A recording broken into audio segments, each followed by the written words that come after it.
Hello मेरी बच्चा party. तो बात करते हैं औरंगज़ेब के बारे में। ठीक है। तो आपको पता है, जैसा कि हम लगातार पढ़ रहे हैं चैप्टर 2 में, मुग़ल को लेकर के हमने स्टार्ट किया था बाबर से, फिर हुमायूं, फिर अकबर, फिर शाहजहाँ, फिर जहांगीर, है ना। तो आज बात करते हैं अपने औरंगज़ेब की। तो वी मेंशनड अर्लियर, लिखा है कि पहले भी मेंशन हो चुका है बुक में, फ्रीक्वेंटली वॉयलेंट सक्सेशन, जो लगातार सक्सेशन मतलब आने वाले समय में जो वॉयलेंस देखी गई है ना, एक के बाद एक, ड्यूरिंग द सल्तनत period. This was repeated during the succession of Shahjahan. Shahjahan के बाद भी ये चीज़ें देखी गई। हु फेल इल, जो कि बीमार पड़ा 1657 में, जब वो बीमार पड़ गया 1657 में। He wish the throne to go to Dara Shikoh, वो चाहता था कि जो उसका जो शासन है उसके बड़े बेटे दारा शिकोह को जाए।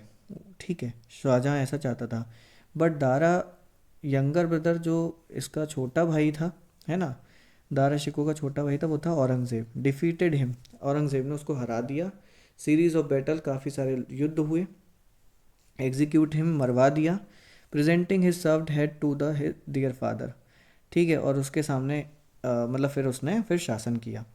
Aurangzeb also removed his two other brother, उसने इसके अलावा उसने अपने दो भाइयों को भी मरवा दिया। He had one arrested and executed, उनमें से एक को उसने अरेस्ट किया और मरवा दिया। And drove the second into exile, और एक को तो देश निकाला दे दिया। To prevent further challenge to his rule, अपने शासन में आगे से ऐसी कोई चैलेंज को फेस करने से बचने के लिए औरंगजेब इम्प्रिजेंट हिज फादर, अपने जो पिताजी थे शाहजहाँ, उनको आगरा फोर्ट में बंद करवा दिया। When where he remained until his death, और वो वहाँ तब तक रहे जब तक उन्हें मृत्यु नहीं हो गई। औरंगजेब क्राउंड हिमसेल्फ एम्प्रर इन 1658, और 1658 में उसने खुद को वहाँ का शासक घोषित कर दिया कि वो एम्प्रर है वहाँ का। And named himself as Alamgir, Alamgir अपने आप को नाम दिया। और conquer of the world, conqueror मतलब कि विजेता विश्व का। He rule for almost 49 years, और लगभग 49 ईयर्स तक उसने शासन किया। Aurangzeb skilled in military matter, military matters में वो काफ़ी स्किलफुल था। कंडक्टेड मैनी कैंपेन्स, और बहुत सारे कैंपेन्स उसने कर रखे थे। Conquering part of south in particularly, और साउथ के काफ़ी हिस्से उसने जीते।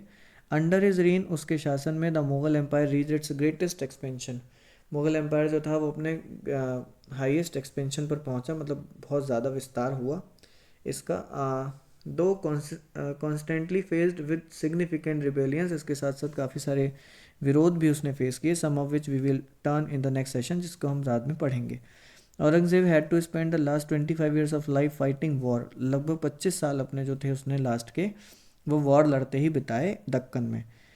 मेंटेनिंग लार्ज आर्मीज, काफ़ी बड़ी आर्मी को मेंटेन करना। For those campaign deplete the empire treasury, अब इससे क्या हुआ, एम्पायर की जो ट्रेजरी थी, जो खजाना था, वो खाली होने लग गया। And put a great strain on the administration, और इससे प्रशासन पर काफ़ी ज़्यादा मतलब दबाव बढ़ने लग गया। इंडीड, निसंदेह, this is often considered one of the key factor in the rapid decline, और इस बात को भी हम समझ सकते हैं कि कहीं ना कहीं ये बहुत तेज़ी से डिक्लाइन मतलब पतन का, मुगल पावर के पतन का कारण बनना शुरू हो गया आफ्टर औरंगजेब डेथ 1707, जब फिर औरंगजेब की डेथ 1707 में हो गई।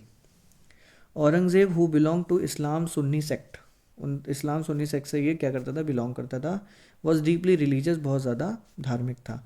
ही लीड इन ऑस्ट्रेट लाइफ, बहुत ही अच्छी लाइफ जी। अनलाइक अकबर, अकबर की तरह उसने ऐसा नहीं किया। Observe all religious rituals and occasions, वो सारे रिचुअल्स ओकेजन्स को मतलब ऑब्जर्व करता था, है ना। He gradually banned practices regarded an un Islamic, उसने जल्दी धीरे धीरे क्या करा, जो प्रैक्टिसेस थी उसको बंद कर दिया। रिगार्डेड एज अन इस्लामिक, उसने कहा कि ये सब चीज़ें जो हैं वो अन इस्लामिक हैं, जैसे म्यूज़िक, डांस, कोर्ट, है ना, उसके कोर्ट में। एंड री इम्पोज द जजिया, मतलब जो अकबर ने हटाया उसको उसने लगा दिया। अकबर ने कहा सारे धर्म एक से हैं, सभी चीज़ों में विश्वास करो उस, और जबकि औरंगज़ेब ऐसा कुछ नहीं मानता था, है ना। रिलीजियस रिचुअल्स ओकेजन्स इन सबको कुछ नहीं मानता था वो। ठीक। जजिया वापस उसने लगाया, as well as a pilgrimage tax, इसके साथ साथ उसने हिंदूज़ की ट्रैवलिंग पर, जो अपने सेक्रेड प्लेसेस पर जाते थे, यानी कि अपने तीर्थ स्थानों पर जाते थे, उस पर उसने पिलग्रिमेज टैक्स लगा दिया। Both of which had been abolish by Akbar, यानी जजिया कर, पिलग्रिमेज टैक्स, ये दोनों चीज़ें अकबर ने हटाई थी, लेकिन औरंगज़ेब ने वापस से लगा दी। ठीक है, ये उसका ही कोर्ट का सीन है। सम स्कॉलर आर्ग्यू, कुछ स्कॉलर्स जो हैं, विद्वान हैं, आर्ग्यू करते हैं कि औरंगज़ेब मोटिव्स और प्राइमली पॉलिटिकल, कि औरंगज़ेब का जो मोटिव था, जो उद्देश्य था, वो एक राजनीतिक था। That is to establish strengthen his empires dominance, ताकि उसका जो एम्पायर की डोमिनेंस है वो बनी रहे। दे ऑल्सो गिव एग्जाम्पल्स, वो काफ़ी एग्जाम्पल भी देते हैं of grants and assurance of protection he gave to some temple, और ये बोला कि औरंगज़ेब ने काफ़ी सारे टेम्पल्स को प्रोटेक्शन की अश्योरेंस दी है कि उनके मंदिरों को नहीं तोड़ा जाएगा, है ना, काफ़ी ग्रांट भी दी है। While politics did play a part in his decisions, जबकि पॉलिटिक्स जो है अपना काफ़ी हद तक रोल अदा करती है उनके डिसीजंस में, उनके निर्णय में। औरंगज़ेब ओन फारमन, फरमान, फरमान मतलब जो ऑर्डर देता है, make his personal religious motive clear to, अपना जो उसका पर्सनल रिलीजियस यानी कि व्यक्तिगत जो धार्मिक उसका मोटिव है वो क्लियर करते हैं। इन 1669 फॉर इंस्टेंट एग्जाम्पल के लिए ही ऑर्डर्ड गवर्नर, जितने गवर्नर थे उसको उसने ऑर्डर दिया, all provinces to demolish school and temple of the infidels and put down their teaching and religious practices.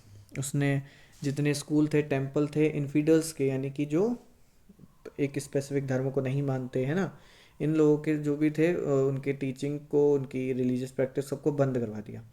Temple and Banaras, Banaras यानी कि वाराणसी जिसे हम आज बोलते हैं, वो जो वहाँ मंदिर था, Mathura, Somnath, among many other, और उनमें से बहुत सारे वर डेस्ट्रॉय, उनको नुकसान पहुंचाया गया, बर्बाद किया गया। As well as Jain temple, इसके अलावा जैन टेम्पल, सिख गुरुद्वारा, इन सबको बहुत नुकसान पहुंचाया गया। This aspect of Aurangzeb was also visible in his prosecution of Muslim of other sects including Sufi and to Zoroastrian, the religions of Paris in India originally from Parisian, मतलब इन सभी धर्मों के लोगों को कहीं ना कहीं उसने नुकसान पहुंचाया, है ना।